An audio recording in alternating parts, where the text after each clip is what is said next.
Hello, everybody. Welcome to episode 2 of The Vibe. With me, I have my buddy Brad Keelan. What's up, B-Rad? What's up, man? Thanks for having me. Of course. Instead of an interview today, we're going to be discussing EDM news that has been going on this month, which is December. And to start things off, we'll talk about a tweet that Carnage posted about opening DJs and whether or not they should be going hard or not. B-Rad, you can kind of relate to this because you've got a big show coming up tomorrow at the Log Cabin. Wretchet is the headliner. He is signed to Firepower Records, not a big deal. So go ahead and give us your input on this, B-Rad. What's your thought on opening DJs and whether or not they should be afraid to outplay the headliner? See, for being afraid, I think you definitely should. Because it's scary. Everyone who books and all talent buyers and whatnot, they expect a certain thing. At least that's what it feels like, to not outplay the headliner. But I personally, as someone who's opening, I want to be able to play cool things. I want to be able to put on a show for people so they're like, oh, this dude's really good. Like, without obviously playing any of the headliner's music that he's going to play, stuff like that. There really needs to be trust between whoever's booking the artists who are opening and himself, because you can't tell someone to not do their best. Right. You Like always want to do your best. Yeah. But that obviously means either going super hard, outshining the headliner, or just, doing what they do, completely different things. Yeah. I think openers should have the at least the opportunity to show themselves. It's not really asking for too much, in my opinion. Right. Yeah. And as an opener, you're already battling some other factors such as how loud your volume can be, Yep. The amount of bass that can be used. So that in and of itself is kind of hindering you in being able to be your absolute best. And so when you tell someone to not go hard in the sense of you can't play certain tracks or double chop or things like that, I personally would not be okay with that. That's limiting someone's ability. I think that's kind of messed up. That's basically telling someone you shouldn't be, as good as you can be. And another factor, and it really shouldn't affect how you play, but I know for me it personally does. It's a flaw. If there's not many people there, and if you see that, like for openers, there's never going to be as many people for you as there is for the headliner. And that's okay. But if it's like a really low number, if you're playing like a local show, it really gets in your head. And that also is something you have to battle being an opener. Like, can you still play your absolute best for two people? And from my experience, they're also battling the volume. Yep. Because it's obvious that there's restrictions on that for sure.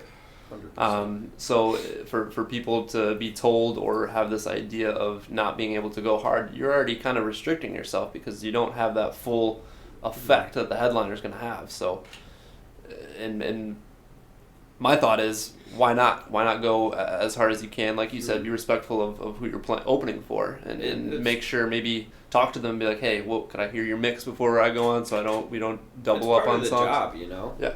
It's part of the job, like knowing to not outclass someone who's technically selling the show, and that you should still be able to do cool stuff though.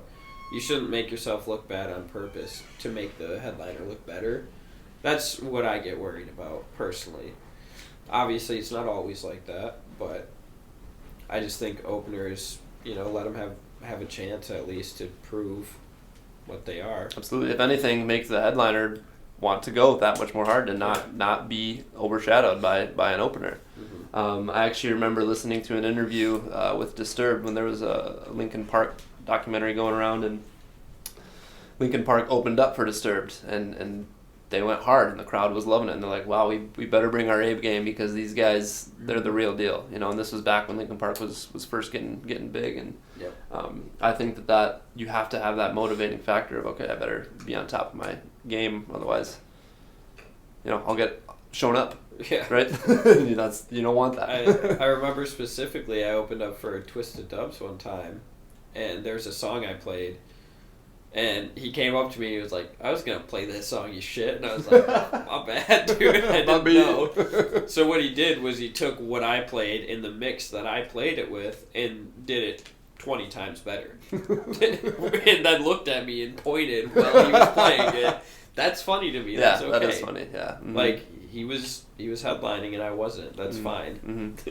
Yeah, and it's got to be different for DJs who really don't produce, because you're using pretty much a lot of the similar sounds. It's hard to not recycle material. Yeah, for sure. Especially if you want to keep it fresh, because that's, I think, what separates people too is knowing not just the newest mainstream stuff, but the underground stuff as well. Yeah, to make your set sound a little bit different. Underground's been really big. Yeah, yeah. For me, it's really cool. Like, Brad Twisted Dubs will show me all these songs, or like do a double drop, and I'm like, where did this come from? He's like, dude, it's all underground. And I'm like, so dope, because you can mix it with very popular songs, and it's just a whole new sound. Yeah. Who's an underground artist right now that you're really, really into? One of them who's super underground, I like Gannon Dubs a lot. He's really cool. But a more known underground still, though, I don't even think he has any songs of his own, is Shivers the Butcher. He's like the chop master when it comes to rhythm. Like, underground rhythm, it's just dirty. Or Graham Greene, all those guys. Yeah, who really, just recently came to Grand Rapids, right? Yep, that was really cool. I got to meet him, talk to him a little bit. Nice. Super dope. Nice. Yeah. So, yeah, I mean, all in all, if you're an opener, our thoughts are go as hard as you can, because what a lot of people were saying is you never know who's going to be in the crowd, and it could potentially make or break your career, so next we'll go ahead. Do you have something to add? Or I also agree with the people who are saying you don't know who's in the crowd, promoters, whatnot, but on a reason to not go super hard, the promoters might also see that you're doing that on purpose, and they respect people who can diet down when they need to. Mm-hmm. It's all about setting the mood, isn't it? Absolutely, setting the vibe, right? That's the vibe, and it is kind of an art. It is kind of an art form as an opener, because it's not easy. Like I said, you're battling volume. You don't probably have as much bass as the headliner, so you really got to pick and choose your songs carefully, especially to know that they're going to sound good. If you're playing songs that you think are dope, like dope doubles and whatnot, and then you look up and you see most people aren't really feeling it, you're like, oh shit. Well, is that because I suck or not the right? What people want to hear. Mm-hmm. Yeah. You never know. Right. You never know. Yep. All right. Well, I think that wraps up that topic. Let's go ahead and move on to one of the biggest announcements probably of the month, and that is the Electric Forest lineup for 2020 just dropped. And like every year, a lot of haters. Ton of haters. But it's inevitable. It happens every year. And lo and behold, it sells out in 30 minutes. Yeah, I was actually, I was debating going or not, and I had loyalty, so I was like, okay, it'll be super cheap for GA, I might as well go anyway. Can't buy tickets right away, though, and then next thing you know, I was like, well, it's already sold out. And now I made up my mind. And there we go. Insane. And I mean, everybody expects it. You never really know how fast it's going to go, but it seems like every year it's just like it's been getting faster and faster, like, right? Yeah. It's and you know what? It really is more about it's not the lineup per se. It's just that place is so just magical. Yeah, I mean, that's a simple way of saying it. Like it's in our backyard, Rothbury, Michigan, and I've been fortunate enough to go there 7 times. Brad, you've been there what, 3 or 4? 5 times. Yeah, okay, so we're experienced there, and you can't describe it. You can try as hard as you want, but it's something that you have to experience, and it's something that you will continue to want to experience. And I think that's what makes it really special. Is it's got that drawing factor to it that you want to go back. And for me, it was my summer escape. Like, that was my vacation. I never really took any tropical vacations growing up. And when I had my first experience when I was 18, I knew that I'm doing this every single year that I can, because to me, this is it. This is the pinnacle of experience. is that live music and all that art, and it's an incredible place, and doesn't surprise me one bit that it sold out as fast as it did. And we can kind of go through the lineup because it is, in my opinion, pretty fucking awesome. String Cheese, obviously, they're the ones who I believe help put it on. Bass Nectar, who's a resident. Flume is going to be... That's big. That's big. That's big. That's going to be an epic show. And Forest, for people who haven't gone, that is one of those places where artists will go to another level. Yeah. They look forward to that spot. There'll be... It's usually a place where they drop some unreleased stuff because they know that crowd is going to give them the reaction, whether it be good or bad. 99% of the time it's good, but it's the place where you really can just be yourself and be open, and all artists look forward to being on that lineup, and when they are, they take advantage and make sure that their set is the one that's remembered, because they're battling. Screw EDC. I've never been, so I cannot trash it. Vibe check. We're not hating anything here on this podcast, Bradley. From an artist standpoint, if I were to choose, if I could play EDC or Forest, I would personally choose Forest. Okay, that's your own opinion. My own opinion. EDC's Respect. Dope. But yeah. So Forest is definitely the place to be, not only for the people experiencing it, but also the people who are providing that experience. So that was just the main tier. Oh, Lewis the Child, who just came through Grand Rapids. They played at 20 Monroe. We were able to see them at Breakaway earlier this year, and in my opinion, they were the best set at Breakaway Music Festival here in Grand Rapids. They just great vibes all around, from start to finish. They've always been good ever since I saw them. They've been around a while, right? Maybe 4 or 5 years. They went to Forest 2 years ago, I think. Me and Aaron saw them. They're super good. And that's kind of the norm. They'll usually alternate years. If they don't go one year, they'll go the next. Diplo, who tweeted out in regards to the hate on the Forest lineup, and how did it go? Thought you fuckers hated the Forest lineup or something along the lines. Just tossing some shade at those haters. But yeah, that's just something that that's what he does. Yeah. He's doing something right, obviously. Right. Yeah.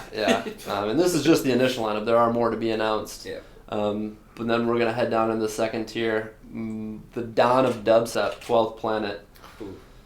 I think he's only missed one Forest, and that's kind of his second home. And he's not just gonna play that one set. He's gonna be all over the place. Whether it be RVs secret too. sets, RVs, 100%. He goes ham and he takes advantage. Big Wild, who I got a shout out because he came through right around my birthday last November, or this November, and played an absolutely incredible show. I cannot describe to you how just awesome and how much I've felt connected to the crowd. He just came out with an album called Super Dream this year, which he did a lot of vocals on most of the tracks, which he didn't normally do. And the dude can sing, and he's got some backup singers. Ida Hawk is one who also performed live with him, and man, the live instrumentation, the visuals, just everything about it. If you have a chance, go see him because you will not be disappointed. I guarantee it.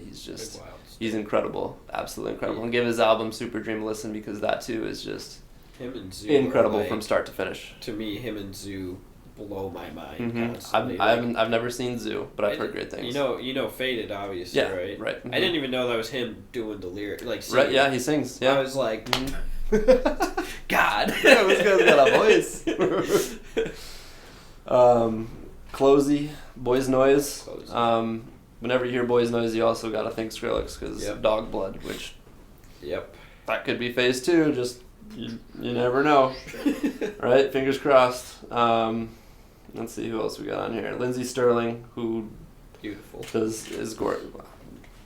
She's gorgeous. I was talking about her voice. Yes, and her skills on the violin, right? Like she's definitely kind of in her own element, and when it comes to that, when it's electronic and orchestra mixed, not a lot of people do that, and she does it really, really well.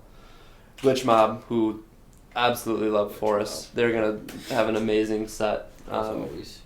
G Jones, who just dropped either an EP or an album very recently. Just dropped his EP. I have not listened to it yet, but from what I've read online, I've heard good things. Petit Biscuit, who is a part of Foreign Family, which is Odessa's record label, he is an amazing artist as well. Definitely one to check out. So, and I mean the list goes on and on. Subtronics, and this is, like I said, the initial lineup, and there's going to be more to come. Sudden Death, the Void set. I can only imagine that on the Forest stage. Could you imagine that? Or maybe Jubilee? That's the most depressing thing about Forest selling out for me is I will not see that Void set at my home place, right. Forest. Yeah, that's going to be something. And let's talk about that a little bit because it's something that not a lot of artists do. You see it a little bit where they kind of reinvent themselves or make a special sort of character for a certain type of set, and we're talking about Sudden Death's The Void set, which really has this dark, just scary, ominous, scary, and it is. And you can look up some promo videos online. So it's kind of freaky, and he's got this skull mask that he wears that looks like right, and it's got these horns, and it just looks kind of satanic. But that's kind of what dubstep and rhythm coincides with. It's not normal. It's very dark and heavy and just like loud, and it goes well together. I mean, it's not necessarily saying that he's satanic by any means, but it just, that vibe definitely coincides. And you can hear it in his music too. The new music he made with the Void EP and everything, all of that sound is like super. Like, they got really long pauses in between the beat hits, and it just works perfectly with the visuals that he does. It would be like, pause, and then some big, massive, it lights everywhere and fucking mind blown. Yeah. Is best way I could describe it, just watching videos of it. Right, yeah. And the videos are pretty impressive. I mean, I'm definitely upset I wasn't able to catch it, because it does look like something very unique and something really spectacular. I think he's definitely on the up and up in the heavy bass scene for sure. Yeah, for sure. Mm-hmm. I think it's gonna be at Ranch, and I'm really, really excited to see some videos of that. Yeah. Oh yeah. I could already see it in my head. Sudden Death's Void set at Ranch Arena.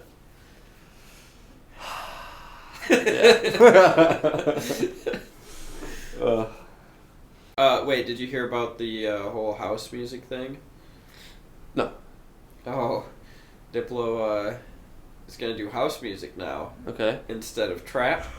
And from what I heard from people on Facebook, not to name any names, a lot of people don't like that in the house community. They're really upset, and I don't understand why there's so much hate on Diplo. I feel like he should be able to do what he wants, right? And he does. That's the thing with him, though. He does. He doesn't care whatever. No matter what, right? He's gonna do whatever he wants. From Diplo to Jack U to who knows what he's gonna rename himself to for house. Yeah. No, he can do what he wants, and I kind of like that. You know, as an artist, like, why would you want to hear the same genre over and over? Why wouldn't you want to expand your horizon? It's like if I wanted to start making house music, but like all I've ever really played is like dubstep and rhythm, you know. Mm-hmm. Would I get hate for that? No, like you shouldn't, because you're allowed to do what you want. But it happens, right? Oh, and we can relate this back to Getter. Yeah, exactly. What was his Visceral? Is that what it's called? His newest album? I think so, yeah. And then, especially with his, what do you call it? Tara Reid. You ever heard Tara Reid? Yeah, the rap. Yeah, how he turned into rap. And, like, I don't even really like rap all too much, but I think Tara Reid's dope. Yeah. I listen to his stuff. I like it. And so for those of you who don't know, Getter was huge in the dubstep scene. Took a new direction, went a little bit more melodic, but still, you know, electro feel. And there was extreme pushback from his fans. And on this new tour, there were points where people would start booing him.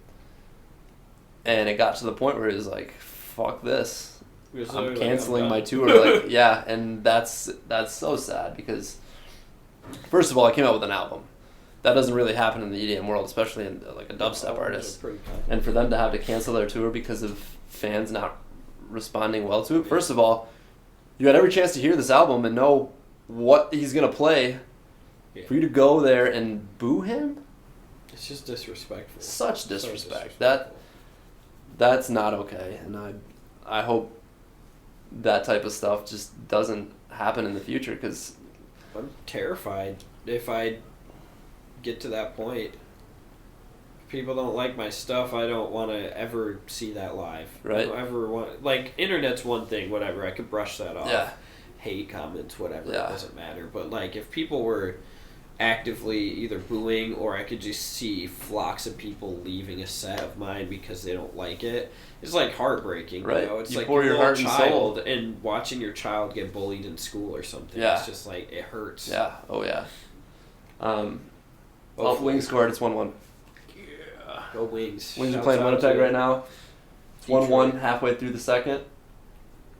We only have 8 shots on goal.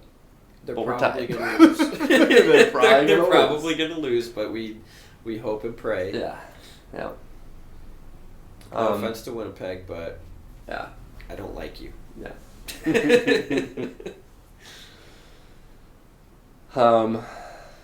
So yeah, I think that's what are we at, Dan, time wise?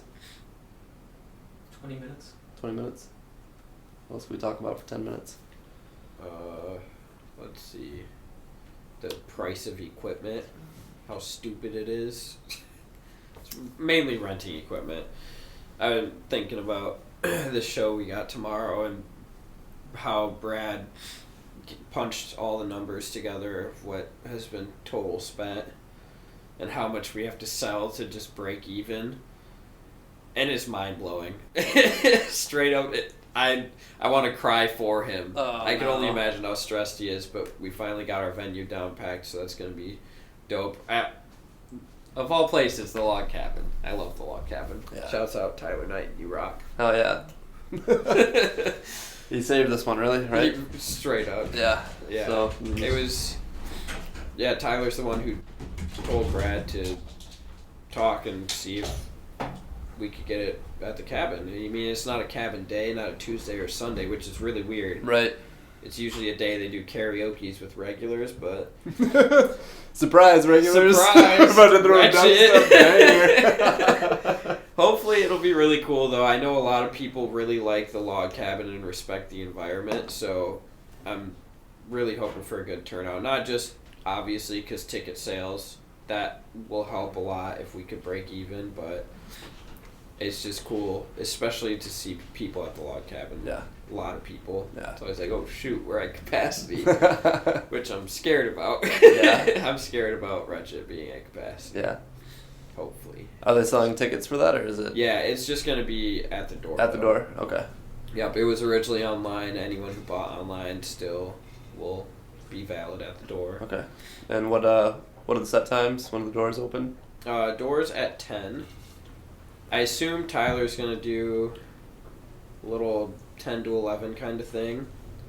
I have no idea, though. And then I know Sesh plays first, either 10 or 11, depending on when Brad wants to put the people. And I'm either 11 or 12, and then D-Rex, and then the boy Ratchet.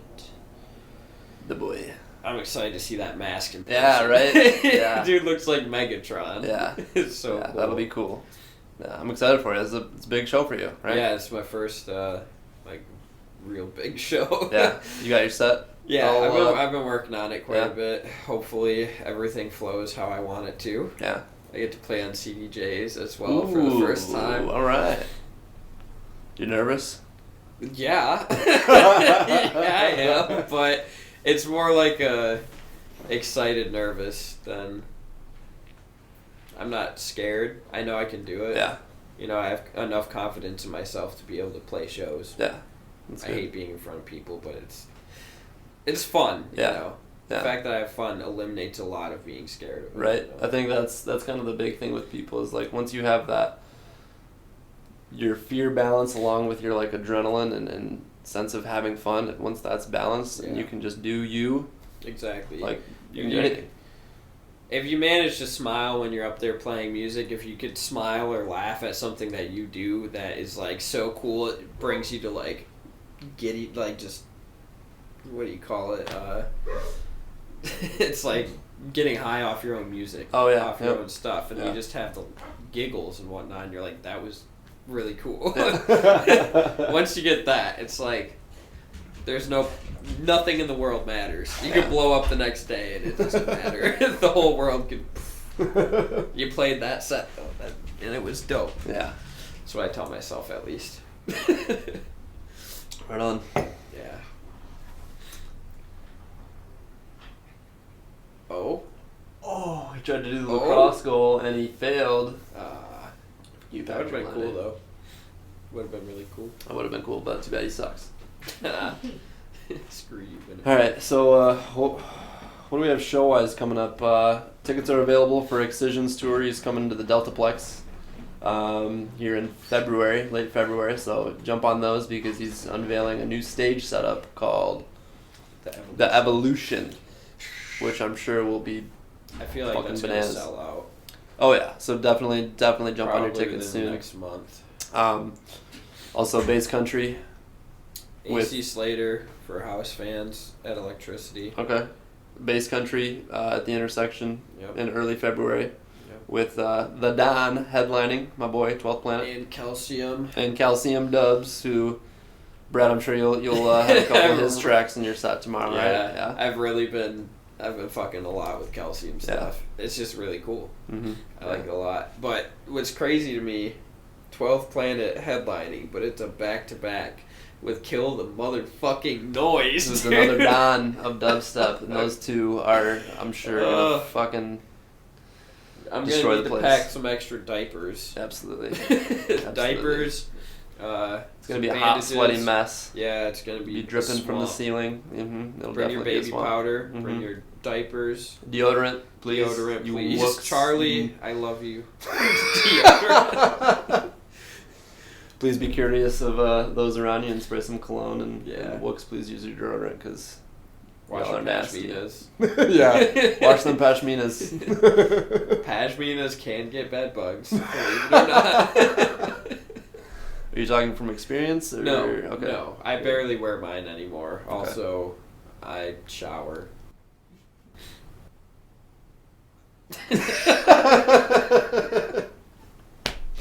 Well, no offense to the Wooks out there. I love you all with all my heart. Right. You gotta love the Community Wooks. wouldn't be the Wooks same. need love too, right? Yeah, Is Wooks that need insane? wub too. Is what it Okay, is. whatever. Right. All right. So before we end the night, I just had some photos developed Oh shoot. that I took with some disposable cameras for my 27th birthday. This one I'm going to show of Dennis. Dennis doesn't get a lot of FaceTime. Dennis, come over here. Let the people see what you look like. You mutant. My cute boy. It doesn't matter. Yeah, come over here. It's not This is the guy behind the scenes running the camera, Dennis. This is also Dennis. This is me at every party. Passed out on the couch. Don't worry, we tucked him in. How adorable. And then the cutest, Sleeping's the the greatest cutest thing. of all boys. yeah, and then this one is just so legendary. This is Brad. Shit. So It matches your shirt perfectly. I mean, it looks like it's blended in. It's one thing. It's like a shirt with a hoodie, but it's your hair. Yeah. Yeah. those of you who are squeamish, please look away because what you're about to see is very disturbing. It's not This that is, bad. It's not bad. Is this Bradley. eating what are you eating? Just- A jalapeno popper? Yeah. That is a jalapeno popper in his mouth. I took this as he was projectile vomiting into my toilet.